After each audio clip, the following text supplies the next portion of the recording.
అందరికీ నమస్తే అండి. Arun Shiv at the rate of YouTube channel స్వాగతం. నేను మీ కేఎస్ వరప్రసాద్ను.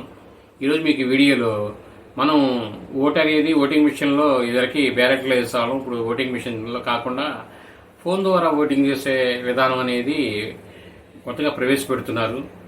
మొబైల్ ఫోన్ ద్వారా ఓటు వేసే అవకాశం కల్పించిన తొలి రాష్ట్రంగా బీహార్ నిలవనుంది. రేపటి మున్సిపల్ కౌన్సిల్ ఎన్నికల్లో ఈ విధానాన్ని అమలు చేస్తోంది. పోలింగ్ కేంద్రాలకు రాలేని వారు దీనిని వినియోగించుకోవచ్చు. ఫోన్లో ఈ సెక్బార్ SECBHR సెక్బార్ యాప్ డౌన్లోడ్ చేసుకొని రిజిస్టర్ అనేది చేసుకోవాలి. ఫోన్ లేని వారు SEC వెబ్సైట్లోకి వెళ్ళి ఓటు వేయవచ్చు.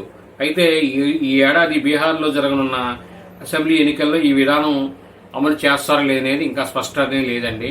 ఇప్పుడు ప్రస్తుతం మాత్రం ఈ ఎలక్షన్స్లో దీన్ని అమలు పరుస్తున్నారు. ఫోన్లో యాప్ డౌన్లోడ్ చేసుకొని మనం ఫోన్ ద్వారా ఓటింగ్ చేయొచ్చు అనేది. అలా చేయడం వలన అంటే జనాలకి వెసులుబాటు కలుగుతుంది. అది ఎంతవరకు భద్రత అనేది గవర్నమెంట్ అనేది చూసుకుంటారు. ఈ వీడియో మీరు పూర్తిగా చూసినందుకు ధన్యవాదాలు. మేము మరిన్ని వీడియోలు చేయడం కోసం లైక్ చేయండి, షేర్ చేయండి, తప్పకుండా సబ్స్క్రైబ్ చేసుకోండి. మీరంతా థ్యాంక్ యూ.